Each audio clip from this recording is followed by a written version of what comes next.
What'd you say, Mac? Forget good on good. It's great on great. Great. We are down to 4. Your AFC title game coming your way on CBS and streaming on Paramount Plus. That'll be Drake May and the Pats and record scratch Jarrett Stidham and the Denver Broncos. Then the Rams and the Seahawks will sort out the NFC. Here to break down what we may see, Joe Musso, pleased to be alongside my guys, the two-time champ Bryant McFadden, our lead NFL insider Jonathan Jones, up to something. I mean, we got two great matchups here, fellas, and unfortunate for the Denver Broncos, it's not going to be their quarterback that excelled to great this season leading the way. Instead, Jarrett Stidham, our colleague Ben DiNucci, inking a contract. How about that? He was sitting right there. Not even 24 hours ago. He's in the film room right now getting ready for an AFC Championship game. Our guy Ben, we wish you the best. They're going to have to go through the New England Patriots, who are a 5.5-point road favorite because of that fact, Mac. How does Sean Payton negate the loss of the biggest piece of this football team? This is going to be a very, very difficult game plan for Sean Payton, knowing that Bo Nix will not be available. But he has the experience, and I understand one thing about Sean Payton, he's very, very creative. So for me, the biggest question that I have with Sean Payton, guys, how will you generate running the football? Because actually, Bo Nix became an extension of the running game because of his athletic ability. Either QB design running plays or improvising on the fly. And they needed him to do that because they have really struggled in running the football. So do we believe all of a sudden they hit a switch and now they can run the football with the best of them? I think they still will have problems, especially against the New England Patriots and how stout they've been. Yeah. So if you cannot run the football, and we know Jarrett Stidham is not the athlete that Bo Nix is, it puts more pressure on Jarrett Stidham, a guy who will be making his 5th start, if I'm not mistaken, right, JJ? It's low. Yeah. So now for me, that's my concern. Sean, what kind of creativity can you implement in your offensive regimen to be able to run the football more successful than what you were not able to do against the Buffalo Bills? And the Buffalo Bills they've been known to give up a lot of production in the running game, but you couldn't run the football against Buffalo. Again, Buffalo a 5.5-point. Patriots. Against the Patriots. Yeah. New England, a 5.5-point favorite coming into this game. The Denver Broncos are a 5.5-point dog. That means the largest home dog in conference championship history since the merger. Wow. Jonathan Jones, I give you the New England side of this one. It's all season been the efficiency, the completion percentage, the QBR of Drake May taking you to this point. But the last few weeks, this has been a defense to be reckoned with in New England. It has been. And that is, Drake May has to take care of the football.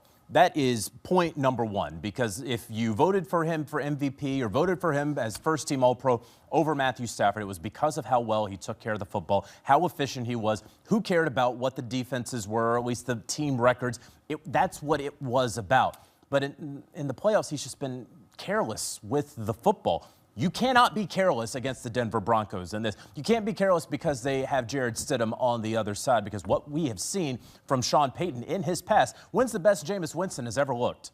When Sean Payton was his head coach. When's the best that Teddy Bridgewater, you could say, ever looked when he had to come in for the injured Drew Brees for those 5 games and went undefeated? And so it's not just a walk in the park because it's not Bo Nix over there. And Drake May has to take care of the football. You talk about that New England Patriots defense, and boy, they had C.J. Stroud shaken up on Sunday in that divisional round. Can that happen again to Jarrett Stidham? Sure.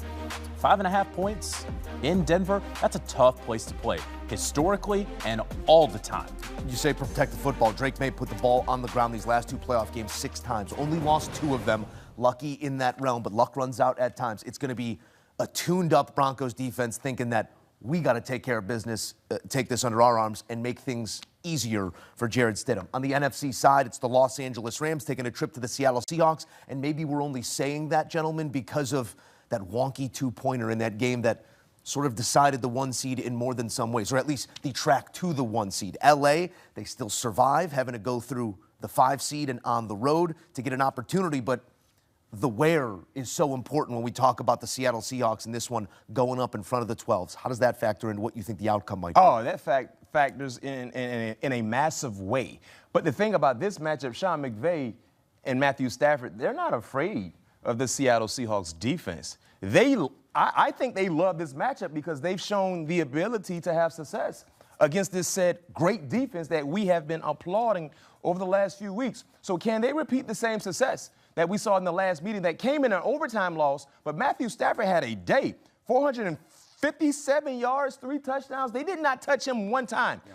0 sacks. Puka Nacua, and you know what, Puka, usually I see you every offseason. I feel some type of way because that performance he gave them put me out of my fantasy opportunity to win a championship. I played against Puka Nacua, and I still feel some type of way. 12 receptions for 225 and 2 touchdowns, JJ.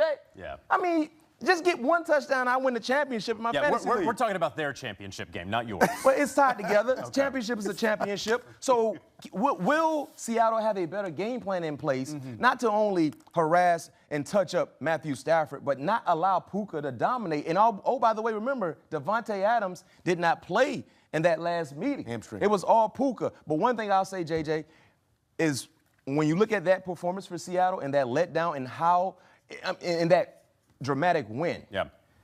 That woke up something in Seattle because they allowed 37 points in that overtime win. The next 3 games, including the playoff game, they allowed 10 points to Carolina, 3 points to San Francisco, 6 points to San Francisco. Yeah. So that did something to Seattle to say, you know what, we're going to play that ant defense and we're going to swarm and make sure we attack the football and be the more violent group on the football field. So Sam Darnold, look, first of all, the Rams outplayed the Seahawks in about 7 of the 8 quarters that they've already played this season. Yeah. Remember the first game where the Rams won? Sam Darnold had 4 interceptions. Yes, he did. In that game. The second time that they played, the Rams were about 6 minutes away from being in the driver's seat for the #1 overall seed, getting that first round bye, winning, of course, the division, and then they gave the game away. But when you look at this, they have forced 7 Seattle Seahawks turnovers, and they've only given away the ball 1 time. So there's 6 right there in the turnover margin. That's huge. Now, you talk about awakening something in that defense. I'd say that it awoke something in Sam Darnold because in the 3 games since then, they have only turned the football over twice. Yeah. And so when I look at that and I consider the fact that they're taking care of the football, can the Rams defense continue to turn Sam Darnold over, or has Sam Darnold turned over a new leaf? Is he the guy who's not going to turn the football over anymore because he learned his lesson this season and now this is his moment? And that's the scary thing because I'm glad you brought up the first meeting. The Rams won 21-19 with 4 turnovers from Sam Darnold. That's right. They were still in it. And they were still in it. And then we saw how they came from behind in the second meeting, even though in the first 3 quarters, Sam Darnold was basically throwing to the wrong color. So it's something about this matchup. They split the season series, but Seattle could have easily won both ball games, right?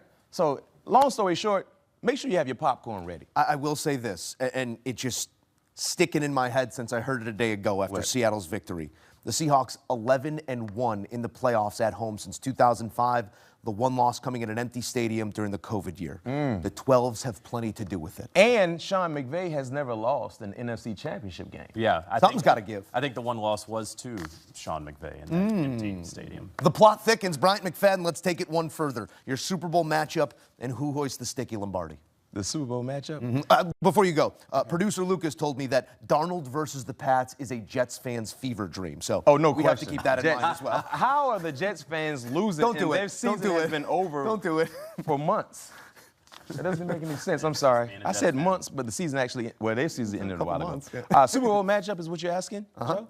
I have the New England Patriots making it to the Super Bowl facing off against the Seattle Seahawks. Fever dream. Yes, fever dream for the Jets fans. You ready to call a winner? The Patriots. Patriots. Wow. He said it before the playoffs. I said it before the playoffs. I got it after the wild card round. I got to stick with it. Yeah, my 2 Super Bowl teams are still in it. I'm going to stay the course. I respect that. Yeah. That's what Bryant McFadden sees on the road ahead. You know what we love to say? Only one way to find out. Championship Sunday coming soon. A look at your odds to win the Super Bowl, a graphic down to 4. The Seahawks were the betting favorite coming into these playoffs. Around plus 350, you could have got them before the wild card round as they were on ice and a favorite.